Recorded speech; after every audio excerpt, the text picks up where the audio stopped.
Hey everyone, welcome to another episode of the Career Evangelist Podcast. And on today's show, we have an awesome guest. We have Marcus Hamaker. Marcus is very passionate about small business and he has over 3 decades of experience in business strategy. He has guided countless organizations toward meaningful growth and success. Marcus is known for his expertise in simplifying complex strategies. He's dedicated his career to helping companies implement practical, effective solutions that achieve results. So Marcus also runs the POV podcast. And you guys, you are gonna get some valuable advice from one of the top voices in business strategies. So without keeping you guys waiting any further, I'll bring in our guest, Marcus. Hey, Marcus, what's up? Hey man, how are you? Awesome, awesome. Thank you for joining us here today. Yeah, So thank you for you having me. So you are also a podcast host, POV. Can you Yep. tell us a little more about your podcast? Yeah, absolutely. So it's called the POV podcast, and POV stands for Pursuit of Value. I've been in business my entire life. My father owned a construction company. So at the age of 6, I was going to work with my dad. He had a concrete construction company. So from a very early age, I had a front row seat to a family business, the good, the bad, the ugly of all that. Um, Growing up and working with my dad, I then went on and I started my own company, started a few. I love small business. When you look at the numbers in small business, there's over 35 million just in the US. Mhm. There's over 400 million worldwide. It's a tremendous opportunity to shape and influence the culture and people in small business. So I love small business. I think small business can be the greatest force for good in the world today if they're run appropriately. The struggle that I have, and what is a big red flag for me, is that when you look at the failure numbers of small business, 30% will fail within 2 years. Yeah, 50% of all businesses fail within 5 years, and then 70% fail within 10 years. So when you look at the numbers of the growth of small business, on average, 4.7 million new businesses in the US start per year. So of those 4.7, 30% are going to fail within the first 2 years. So that really bothers me. I don't like that. And again, front row seat to my dad, the struggles that he had. His business lasted for 40 plus years, but it was just because my dad was a hardworking, diligent, consistent guy, but he made a ton of mistakes. So, yeah, I'm very passionate about small business. okay, good. Thank you for sharing that, Marcus. Yeah, And you rightly pointed out those statistics about small business failures. Uh, yeah, but in your opinion, what are some common mistakes that you've seen entrepreneurs make that yeah, your business to fail? yeah. That's a great question. And if I were to say there's one common, I don't know that that would be accurate, but there's some that looking statistically that is probably pretty good trend. I will always default back to it begins with the owner's mindset. So when you go to start a small business, why are you doing that? Often it's because, hey, I want to pave my own road, I want to create my own opportunities, or I have an expertise in an area. When I think back to why my dad started his business, he wanted more for himself and his family. He knew that if he would have stayed in his job, he would have hit the ceiling rather quickly. So he's like, you know what? I want to make my own way. So I want to start my own business, even with all the risks involved with that. So to answer your question, my opinion is that the owner mindset is the key factor in success or failure. And I'll give you an example on that. If you have a mindset of I want to start a business so I can just have a better lifestyle, I think that's a mistake. Many businesses are started as a lifestyle business, meaning I want to start a business just so I can earn a little bit more money, have a little bit more freedom, exercise some of my gifts and talents, and then you know what? That's really all the effort I'm going to put in. And then you run your finances, your personal finances and your business finances together. And then it just turns into this commingled mess. If the owner starts out in business and says, "Hey, I'm going to create a growth business. I'm going to be diligent and disciplined on how I invest in it. I'm going to keep my personal finances separate from my business finances. And I want to create a machine that will run without me and it will grow and scale as I want it to." See, two very different mindsets. And so from those two mindsets, oftentimes what happens on the lifestyle side is that you don't manage your finances well, which then leads to cash flow issues, which then leads to the inability to grow and scale. You often lose focus on working on the right things, whereas a growth mindset is very strategic in nature. You really focus on, okay, I'm gonna play in this market and I'm gonna provide this service and this product, and I'm gonna do it in this way. And it's very methodical and it's very, very strategic on how you execute it. And so that it's really two different mindsets. And in my years of working with small businesses, even today as a consultant for small businesses and larger businesses, whether it's a $1 million business or a $3 billion business, you still run into a lot of the same things. And so it's really interesting. But back to your question, um, it's starting with mindset, and then from there, what are the things that trip you up along the way because of that mindset? And so oftentimes it's cash flow, it's not being able to lead people well, not being able to manage a lot on your plate, not being able to focus on what's most important. So it's just it's a lot. Okay, I think you've mentioned a lot actually, Marco. And I'm taking notes. You said something about focus, financial Hmm. strategy, leadership, and you said something about creating a machine, which I think is Yeah. putting a system that will work to make the business grow. But people out there, they may be wondering, what exactly do you mean by owner's mindset and how Hmm. can they cultivate this mindset? Can you Correct. on that? Yeah, I can. So there's really one main thing when it comes to that is a business inherently is its own entity. So if I were to start a business tomorrow, I'm gonna set up a separate entity. It's gonna be its own existing being, right? You set up, you get a tax ID number, it's gonna be an LLC or an S corporation. So it's a living, breathing organism, this entity that you set up. Oftentimes with the owner mindset, what happens is the owner believes that they are the business. And in some cases, I understand that because it's the owner that has the expertise, it's the owner that has the contacts, it's the owner that has the creativity. However, if you believe that you are the business, then I believe that that's going to lead you down some paths, which I talked about previously, whether it be financial management, leadership development, customer interaction, that's going to lead the business off track because your business will go how you go. And what I've seen in business through the years is that the business will take on the culture of the personality of the leader, right? So if the owner is a very negative or very outgoing person, the culture of the company will kind of mirror how the leader is. And so the mindset of the business owner is very critical. It's how do you perceive yourself in the business? Are you two separate entities, or do you think that you are the business? So however you think and go, that's how the business is going to go. And I've worked for people like that they're such a strong personality that the business is a reflection of their personality, and it's really chaotic for the employees, and it creates a lot of issues. Okay, good. So, what, in your opinion, are some top skills that people need to develop in order to have that strategic thinking capability? Because you talk a lot about strategy, and Hmm. people out there may be wondering, how can I become more strategic? Yeah.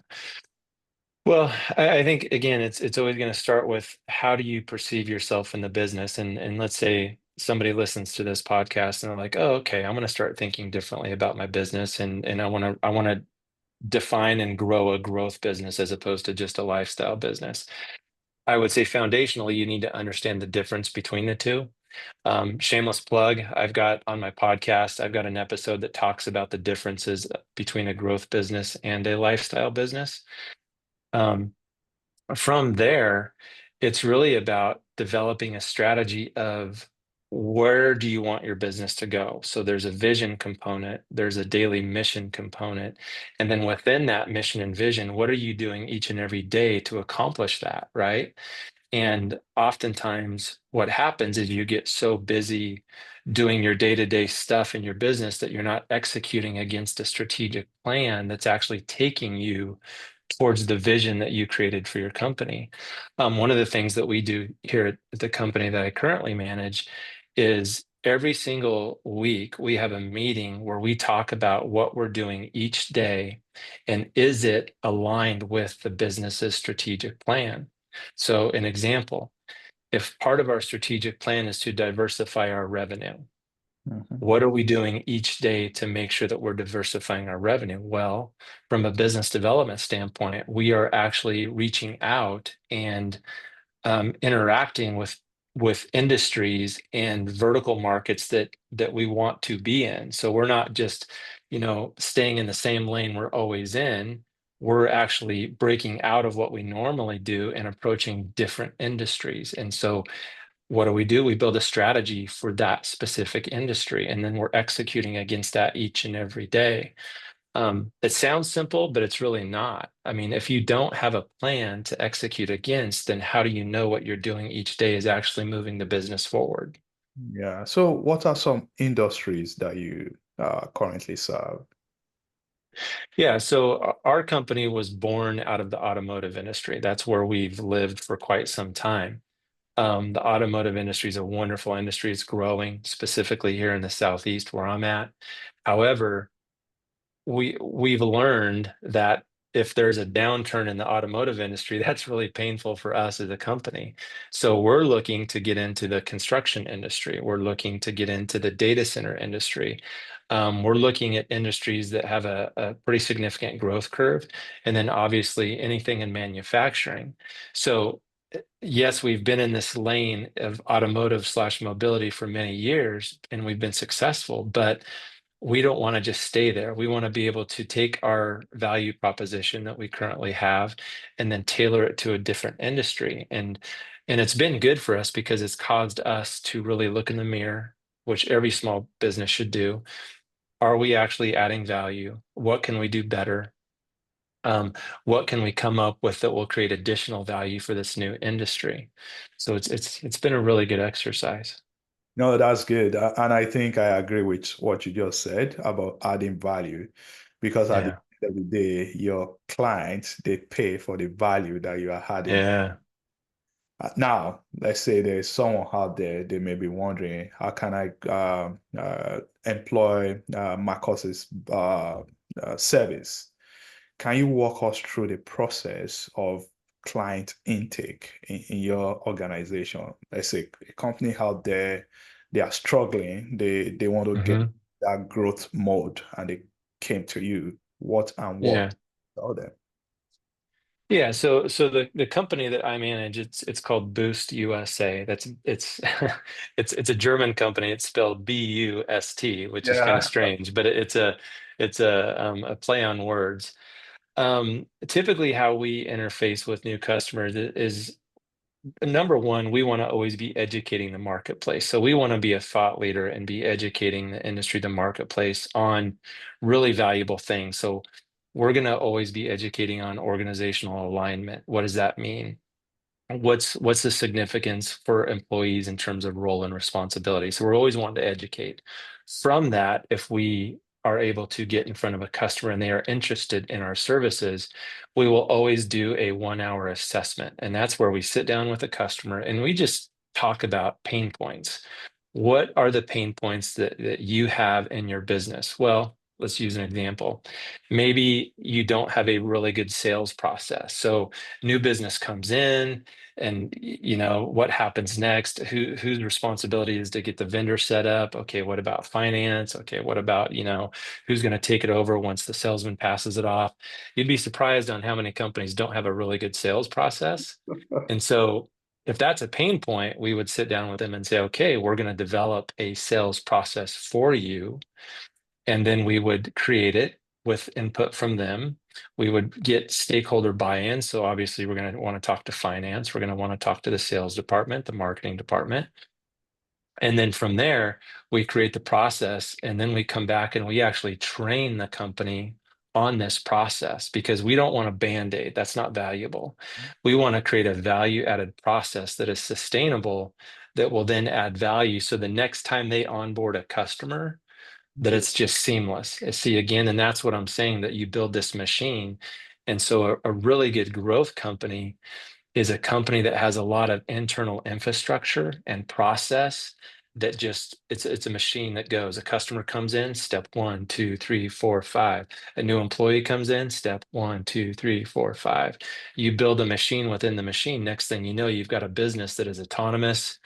It's just rolling. And that's how you scale, really, because what a lot of people lose sight of is that, okay, if you get more business, that means more emails, more transactions, more communication, more of everything, right? Right. A lot of times companies lose sight of, what does it mean to grow? Well, growing is a lot, because there's a lot of infrastructure that has to be in place for that company to grow effectively and efficiently.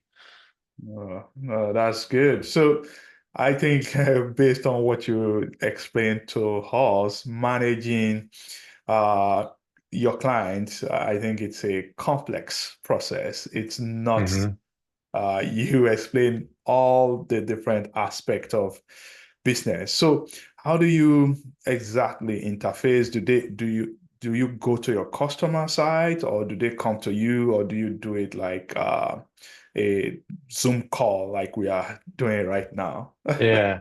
It's really all the above. So oftentimes, you can't, you, you need to be on site. I mean, that's always just good value, right? So if we have a consultant, a project manager that is working on a project for a company, or working within a company, our consultant will actually go on site. But we also have Teams calls, Zoom calls. We can do a lot virtually. But for the beginning of any engagement, it's really important to be face to face. We really believe that. It builds rapport.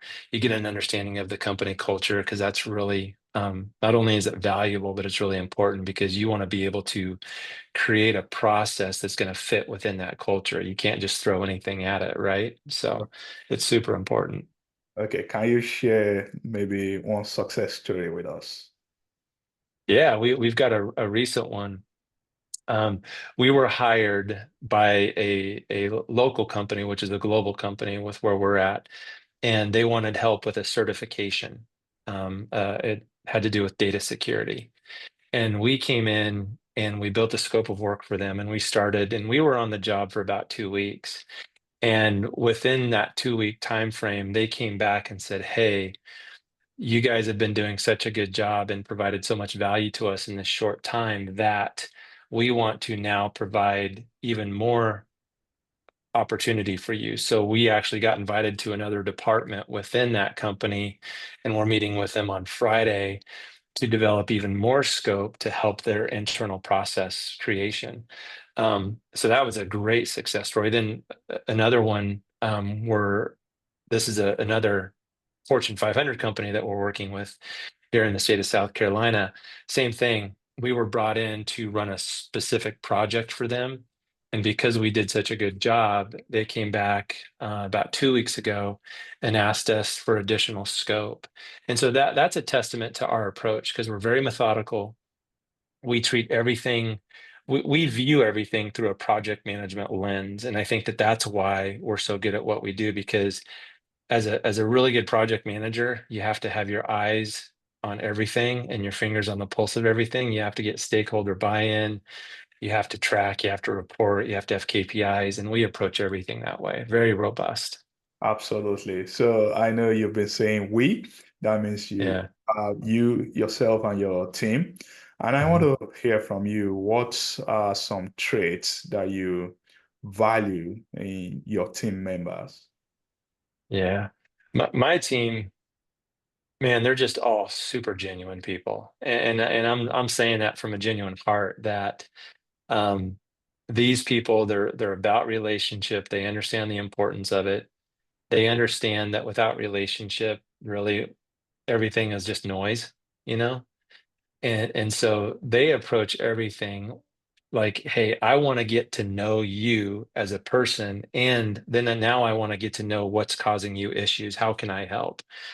And that's the key, is that they really understand the relationship side. And my perspective, if you're a business owner, if y- if if you struggle with relationship, that's where I would start. If you're struggling with your business, I would look in the mirror and say, hey, is it me? Am I the problem? And really look at understanding on what it means to have a genuine relational attitude towards your customers and then also towards your employees, because that is gold. You can't put a price on that. This is good. So Yeah. on this show, I try to learn from people. And you, our guest today, we want to know your inspiration for Mm. you to pursue a career, a business that specializes in strategy and business growth. Why is that Mhm. important to you, Marcus? Because for me, that's the foundation, right? I mean, I've had a varied career. I grew up in construction. I did secondary education for a while. I worked in the data center industry. I worked in the HVAC, indoor air quality industry. I've had a very diverse career. Mhm. Consistent through every business I've ever been a part of is the foundational concept of uh, business strategy. Like if you could have the best product out there, and if you don't have a good strategy and a good internal infrastructure to present that product to the world, you're going to fail. I mean, there's precedent for really good businesses that have failed because they didn't keep their eye on what was valuable. And what's valuable is always understanding that there's going to be a value exchange. So with my business, I'm going to if I can't provide a tangible value to my customer, then what's the point, right? So I'm very passionate about small business in general, but it's super important, and that's why I named my podcast "The Pursuit of Value," because I think as a business owner, as a business leader, every day I come into my office and I sit down, I need to be thinking about what am I going to deliver today to my employees that's going to be valuable? What am I going to deliver today to my customers that's going to be valuable? And it can be simple. It could be a hello, how are you? How was your weekend? And then notice that, I need to stick around and talk to this employee longer because they need me in that moment. Or asking the right questions to my customer. Are we doing what we're supposed to be doing? Are we providing value to you? I mean, be transparent, be upfront and ask the hard questions. I just think that this world today needs more genuine relationship and more genuine interaction on the business level, right? I don't want our company to ever pretend to be something that it's not. I always want to, what this is, we are who we are, right? And so that's going to cause us to always be looking in the mirror and saying, you know what, we're going to do this the right way. Mm. So speaking of employees, I know uh, some of my listeners, they want to hear from you how maybe they want your advice in terms of what they need to do in order to take Hmm. their career to the next level. Hmm. Yeah, I love that question. Um, Number one, be teachable. And I know that that might sound a little, um, I don't know, you might hear that a lot, but on the day to day, when I see it and I interact with employees, there's a definitive line between an employee that is teachable and an employee that is not teachable.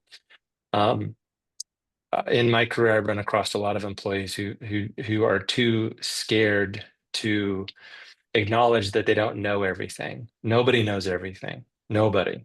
I'm learning every day. I'm the CEO of this company, and there's not a day that comes in here that I'm not learning at my desk or from somebody else. And I always want to have that attitude. So for anybody that's out there, and they're whether they're young or old, if you're the smartest person in the room, I think you're probably in the wrong room. I Right. don't ever want to be the smartest person in the room. I want to always be teachable. I want to always be hungry to learn. And I think if you have that humble and contrite heart in that, then there's nowhere to go but up. So that would be number one, be teachable. Number two, don't be scared to ask questions of your boss, of people that are over you. Pursue knowledge, pursue experience. Understand that mistakes happen and that mistakes are the most tremendous kind of education you can ever have. Mhm. So those are the two things that I think for any new employee, and that's, I don't want to call it a speech, but when I get new employees in, that's the first thing I tell them, man, be teachable, be humble, and understand that mistakes are gold. Mistakes are valuable if Uh, you learn from them. I love those, Marcus. Be teachable. I think that's about Yeah, having that curiosity to learn. You said people should be hunger for knowledge, and you said we shouldn't be afraid to ask questions. yeah, that's huge. That's golden. Now we are in our rapid fire question section. So, Okay. Marcus, one book everyone in business should read. Yeah. The Search for God in Guinness by Stephen Mansfield. Your favorite productivity tool, Asana. strategy or execution? That's tough. Yeah, I would say make sure your calendar is aligned with your strategic objectives. Your calendar needs to reflect what your purpose is. Okay. One word that describes your leadership style. That's a good one. You, one word. Um, A phrase. okay. Well, a phrase I would say, you have to have seat time. I'm always going to give you the opportunity to learn by putting you in that position. So you Okay. got to have seat time. Okay. A piece of advice that you give to your younger self. Slow down. Slow down. What's Yeah. one favorite city that you've traveled to for business? You cut out for that first question. What was that? What's one favorite city that you've traveled to for business? Yeah, Munich, Germany. Oh, awesome. I like. Yeah, that's wonderful. So finally, what's one skill that you are currently working on? Slowing down. Slowing down. Of course. Slowing down. Where can they find you? Yes. The povpodcast.com. That would be one. And then Boost USA, bu-st.com. Awesome. Thank you very much for coming Yeah. on the show. We enjoy spending this time with you. You shared a lot of insight that I know my listeners they'll find very valuable. Thank you, Marcus. Yeah. Thank you for the opportunity. I appreciate it.